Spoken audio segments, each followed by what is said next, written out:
व जिल्हा काँग्रेसच्या वतीने नांदेड जिल्ह्यातील प्रमुख पदाधिकाऱ्यांच्या वतीने या जिल्हाधिकारी कचेरी समोर आंदोलन करण्यात आलेलं आहे।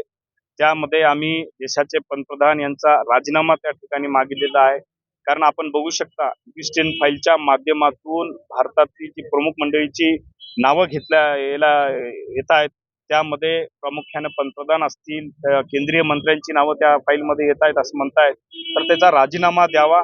त्याचबरोबर अमेरिकेसोबत जो भारतानं करार केलेला आहे त्याच्यामध्ये तो करार पूर्णपणे देशातल्या शेतकऱ्यांना देशोधडीला लावण्याचा करार आहे असं मला वाटतं।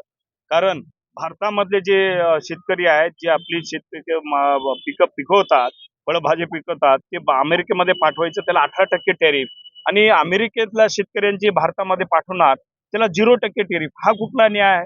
त्यामुळं शेतकऱ्यांचं येणाऱ्या काळामध्ये भारतीय शेतकऱ्यांचं प्रचंड प्रमाणात नुकसान होणार आहे आणि हा ट्रेड चुकीचा ट्रेड आहे असं मला वाटतं। त्यामुळे आज आम्ही नांदेड जिल्हा काँग्रेस कमिटीच्या वतीने त्या पंतप्रधान असतील आणि केंद्रीय मंत्री असतील यांचा राजीनामा आम्ही मागितलेला आहे।